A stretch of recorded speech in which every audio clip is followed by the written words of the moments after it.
Hello everyone, আসসালামু আলাইকুম। Welcome to MK cooking house. কেমন আছো সবাই? আশা করি সবাই খুব ভালো আছো। আজ আমি তোমাদের সাথে একটা শরবতের রেসিপি শেয়ার করব। এটা হচ্ছে তরমুজের শরবত। এটা আমি ব্লেন্ডারে ব্লেন্ড করব না, কিভাবে খুব সহজেই ব্লেন্ডার ছাড়া এটা তৈরি করা যায় তাই আমি তোমাদেরকে দেখাবো। তো চলো দেখে নিই আমরা এটা কিভাবে করছি।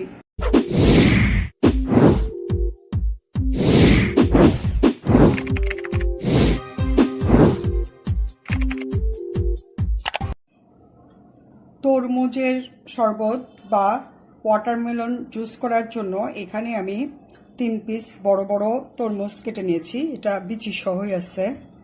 এটা এখন আমি গ্রেটার দিয়ে গ্রেট করব। শুধু ব্লেন্ডারেই যে সব জুস করতে হবে এমন কোনো কথা নেই। এটার মধ্যে অনেকটাই পানি আছে, এটার মধ্যে বাড়তি পানিও দিতে হয় না। আর এটা সেজন্য আমি গ্রেটারে গ্রেট করব। যাদের গ্রেটারও নেই তারা হাত দিয়েও এটা চেপে জুস বানাতে পারে। গ্রেটারে গ্রেট করতেছি, দেখো নিচে জুসগুলো বের হয়ে যাচ্ছে। এটা পরে সবগুলাই আমি এইভাবে গ্রেট করে নিব। যে আমার সবগুলা ওয়াটারমেলনগুলো গ্রেট করে নেওয়া হয়েছে, আর একটু বাকি আছে। দেখো কতটা জুস এর মধ্যে বের হয়েছে। এটা এমনিও খাওয়া যায়, আবার থাকলে এটার মধ্যে বিচি টিচিগুলো সব বের হয়ে যাবে। এটা আমার গ্রেট করা হয়েছে। এটা আমার সম্পূর্ণটাই গ্রেট করা হয়েছে। এখন আমি এটা সেকে নিব। এখন এইটা তরমুজের শরবতটা ছাকার জন্য এখানে আমি একটা বাটির উপরে স্ট্রেনার দিয়ে নিয়েছি।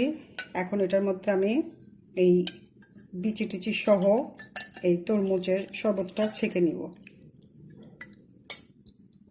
এটা ছেঁকে নিচ্ছি। দেখো এটার ভিতরে কতগুলো বিচি আর এটার বাড়তি তরমুজগুলো এটার মধ্যে জমা হয়ে আছে। এটা আমি চেপে চেপে রসগুলো বের করে নিচ্ছি।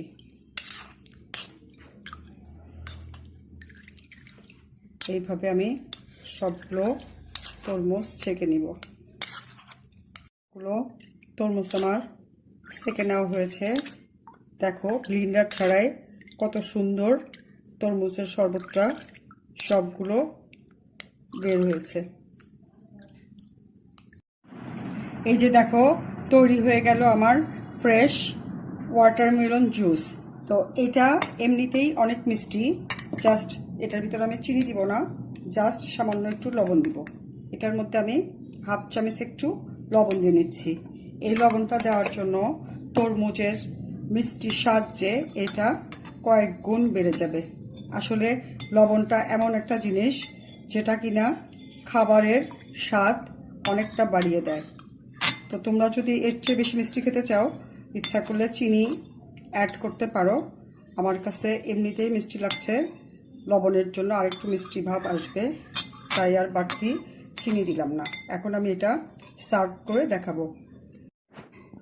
এই যে তৈরি হয়ে গেল ফ্রেশ ওয়াটারমেলন জুস। এটা আমি আরেকটা ফ্লেভার দিয়ে দেখাবো। একটা দেখাইলাম ফ্রেশ ওয়াটারমেলন জুস, আরেকটা দেখাবো অন্য ফ্লেভারে।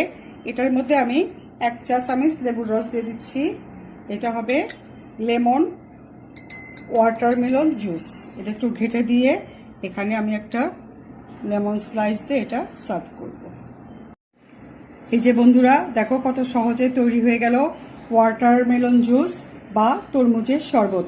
তো এটার মধ্যে আমি একটু বরফ দিয়ে এটা পরিবেশন করব।